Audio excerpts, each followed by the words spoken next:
cherished viewers, welcome back to Sandy Home Recipe. Mama call about Sandy Home Recipe. Send the can I will show a video. Remember to subscribe. Now I share. Now I like it. When me a notification bell no. Say the video be better on Sabeka. To my returning subscribers, thank you so much for your support. May the good Lord bless you all. The return a bear Ghana chicken stew. Me ye still really na me tasty and it tastes really nice. You will love it. All ingredients are written in the description box below. We call the description box now. Ingredients in our home. We be blended with ginger, pepper, garlic, spring onion, anise, rosemary. We are now the see in chain. Now we blended with tomatoes. We are fresh tomatoes direct from my garden. We be blended the same chain. Now back na di can blend the we see in chain. We see a third one. We blended jene, bell pepper, anise, spring onion. Onion when it be there it best me akokwa nam no ho etu boko go there wo chicken no ho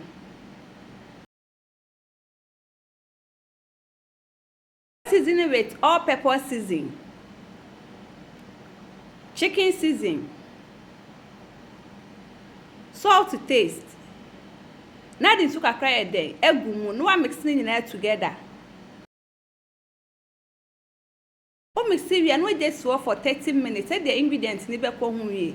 Ansa na da kosi ja so ye de anoa. Wo ho anu anumu. Say the wa sense be ko as na ni nyina be stima yie.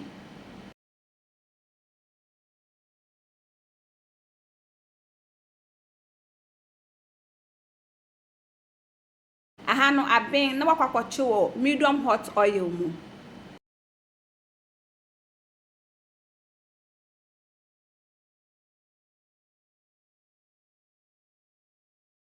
Tembia se wo dane se de enhye na ni nyina so eden ebebe mpe.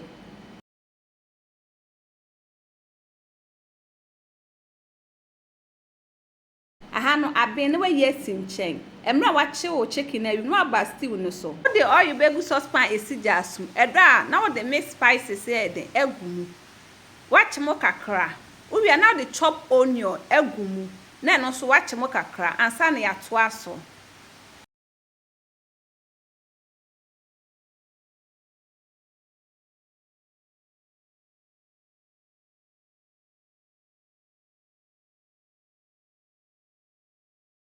Emra jene no machi awie no now the pepper mixture na wo yam see won eden abegu mu no wa mix ni nyina together na no so edesisu amemu achikakra ansa na ato aso machi awie no now the tomato paste eden egu mu wa mix ni nyina together na wa jesisu kakra.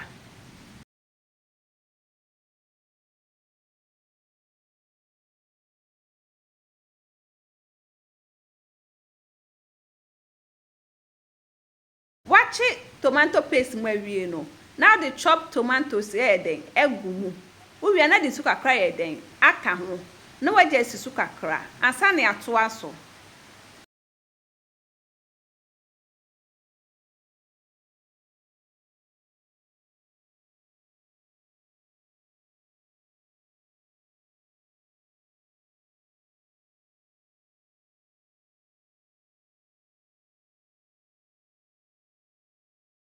Wo ho anu abie su no anum se de ase eden enhye.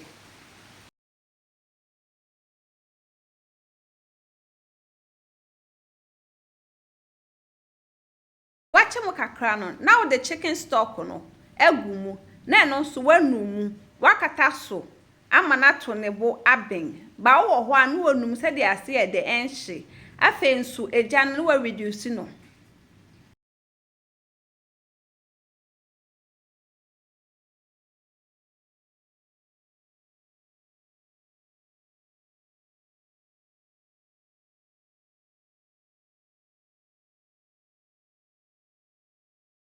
Kama for na be no now the stew spices agum ye was salt, nutmeg, maggi, all peppers, stew spices one mixing na together no akoso agama na eden esiso but tem bia say agana eden ulo no say dia say eden enhye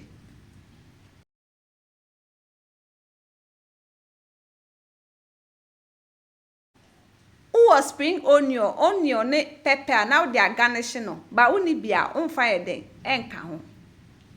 Please if you are new to our channel, Don't forget to subscribe, share, like, and also click the bell icon to get new video we will post. We are now the chicken now cheesy one abegum. No one mixing it together. Me yes still when I me tasty no. It tastes really nice. You will love it if you give it a try. If my trust and the kind I will show you a video. Remember to subscribe. Now I share. Now I like it. When me notification bell no. Say the video be a better one sabeka.